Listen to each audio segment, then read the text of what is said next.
Donc avec Kylian Auger, salut Kylian, le coach de l'USGA, comment vas-tu? Ça va très bien, forcément, encore sur un nuage, donc non, tout va bien. Effectivement, le match qui avait lieu dimanche au Moulin-Boisseau, un match historique pour ton équipe, pour les jeunes de Carquefou face aux Girondins de Bordeaux.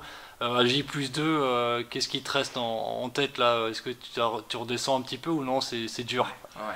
Il y a eu un contre-coup un petit peu, je dirais, hier, le fait de réaliser, parce que dimanche, on a été beaucoup dans l'émotion. Ce qui a marqué les gens, tu vois, c'est le scénario. C'est le scénario, c'est le fait de revenir par 4 fois au score, parce que 3 fois dans le jeu et une quatrième fois sur la séance de tir au but. Mais là, on réalise un peu plus ce qu'on est en train de faire, parce qu'on voit les images, on voit un petit peu toutes les vidéos qui ont pu circuler, toutes les effervescences, tous les licenciés, tous les jeunes qu'on croise un petit peu. Donc on réalise, mais on profite, on va dire. Et au dire de ceux qui étaient présents au stade justement sur ce match, comme tu le dis, revenir à chaque fois au score face à une équipe qui joue vraiment à un niveau au-dessus, ça prouve que Carquefou a mérité quelque part cette qualif, en tout cas a fait jeu égal avec Bordeaux. Ouais, il fallait des ressources. Il fallait des ressources. Sur la partie scénario, c'est fou parce que il faut avoir ces ressources-là pour revenir à chaque fois, pour se relever. D'autant plus qu'on n'est pas loin du 2-0 sur les 15 premières minutes. On concède un penalty après l'ouverture du score et Auguste Gautreau, ancien du pôle, qui la sort. Mais il faut des ressources, mais en même temps, sur la partie jeu, je pense qu'on a fait vraiment, comme tu dis, jeu égal avec eux et qu'on a mérité notre sort, au moins d'aller sur les tirs au but. Comment, en tant qu'éducateur, en tant que coach, t'as préparé toi cette rencontre avec ton groupe? Est-ce que vous l'avez préparé dans les têtes physiquement longtemps à l'avance ou non, justement, il fallait pas. Pour te dire, on avait coupé une semaine auparavant, parce qu'on sortait d'un premier cycle du 27 décembre jusqu'au match du SO Cholet, qui était tout début février. Donc on avait coupé, et on a profité un petit peu pour observer avec le staff les 3 matchs des Girondins de Bordeaux. Et on a un fonctionnement en fait qui est classique sur nos semaines Gambardella. C'est-à-dire qu'on sert beaucoup de la vidéo pour analyser l'adversaire, pour donner un peu des billes aux gars, et pour aussi donner du sens aux séances d'entraînement. Parce que l'idée, c'est de conserver vraiment tout l'héritage du début de saison, tout ce qu'on a mis en place sur le projet de jeu, et de proposer des ajustements ou on va dire plutôt des perfectionnements vis-à-vis de l'adversaire. Donc cette analyse de l'adversaire, vous avez ressorti certainement des points faibles, ou en tout cas des zones où il fallait les titiller, c'est ça Je vais te dire, quand on parle d'exploit, en fait, on n'a pas vu de point faible. On n'a pas vu de point faible dans l'animation des Girondins, ou pas quelque chose de marquant qu'on pouvait voir auparavant. Donc c'était surtout de voir les animations, en fait, les animations offensives notamment, défensives, et de savoir comment à travers ça, on pouvait proposer quelque chose collectivement qui pouvait générer justement des carences chez eux, et plutôt que sur un point faible, en fait, insister sur nos points forts à nous.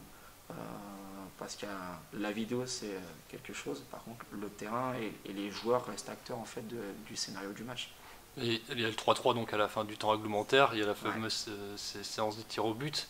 Beaucoup ont l'habitude de dire que c'est de la loterie, mais finalement c'est pas forcément la loterie. T'as des gardiens, t'as des tireurs, t'as C'est pas de la un loterie. aspect mental aussi. Donc, Non, c'est pas de la loterie. Je pense que les gens, quand on parle de loterie, c'est le fait de dire que ça se travaille pas parce qu'on arrive, enfin, on peut parce qu'on n'arrive pas à reproduire le contexte un petit peu. De tirer à l'entraînement devant les copains, c'est pas pas la même pareil. chose que tirer devant 2000 spectateurs.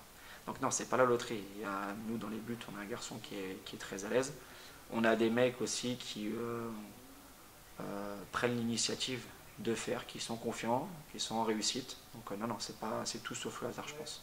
L'ambiance au Moulin Boisseau, est-ce que ça a rappelé un petit peu ce qui s'est passé il y a bien des années de ça maintenant? C'était les seniors avec la Ouais. Coupe de France, mais est-ce que tu as senti dans l'atmosphère du match des anciens ou des personnes qui ont vécu cette épopée Ouais, revivre? moi je l'ai pas vu, je l'ai pas connu directement. C'est surtout Mathis Pékin, tu vois, qui est salarié au club et responsable de la formation également, lui qui a connu au club, qui comparait ça un petit peu à la rencontre contre la S Nancy-Lorraine qu'on avait accueillie. Alors à un degré moindre, naturellement, parce que ça reste du senior, il y avait encore plus de monde. Mais si on arrive déjà à évoquer un type de comparaison ces deux événements, ça veut dire qu'on a quand même fait quelque chose de fort. Et nous, je vais te dire, sur le banc, en fait, on ne se rend pas forcément compte pendant. C'est sur les buts et c'est sur l'après où quand ça explose, c'est incroyable. Tu me parlais de ton groupe qui était amoindri. C'est Ouais, là qu'on parle encore plus d'exploit, c'est que tu composais avec un effectif peut-être pas le même que ce que tu avais en début de saison. ouais, c'est ça. Écoute, après Hmm. c'est le jeu d'une saison aussi. On a perdu des garçons sur blessure. Euh, je pense dernièrement, tu vois, Yanis, Bastien, qui sont peut-être là au prochain tour, même très certainement. Mais ouais, on a composé après ce qu'on a dit en leitmotiv, nous, sur la deuxième partie de saison, parce que on avait besoin aussi de refaire un point sur nos objectifs. C'est qu'on était plutôt à se concentrer sur les solutions plus qu'à évoquer les problèmes. Donc à partir de là, on sait qu'on peut composer avec d'autres garçons qui sont polyvalents. Et aussi on a l'apport des U17. Voilà. On avait 3 garçons du groupe U17 nationaux qui ont apporté un vrai plus, donc on est une totale confiance dans l'effectif U18, mais aussi U17 qui peut venir nous soutenir. J'ai cru voir dans la presse locale qu'il y a le mot imagine qui est sorti un peu de ta causerie, de la préparation. C'est pas évident à travailler une causerie de Gambardella, d'un 16e de Gambarde, c'est quand même pas rien. Imagine, c'était leur montrer qu'il fallait se préparer à une possibilité de créer quelque chose, c'est ça? Ouais, c'est ça. En gros, contre Orléans, on avait essayé de taper un peu fort dans le scénario. Sur l'aspect émotionnel, on avait repris les images de deux petits sous un autre maillot, leur premier club, et avec un petit mot des parents. Donc quand on va toucher sur ce registre-là, on est sur une partie très intime et c'est difficile de faire un peu plus intime. La corde sensible là, un peu. Bah ouais, la corde sensible. Puis quand il y a maman qui parle devant la caméra, ça prend. Ça prend et je pense pas qu'on puisse faire mieux. Donc l'idée c'était plutôt on avait un leitmotiv sur ce match-là, c'était beaucoup d'accent et c'était de leur dire plutôt que de regarder ce que vous loupez, regardez tout ce que vous avez construit. Et donc on a illustré en fait ça à travers la mise en valeur du parcours Gambardella. Et de montrer que le mot imagine, c'est-à-dire quand on a tiré Lorient, c'était imagine on gagne.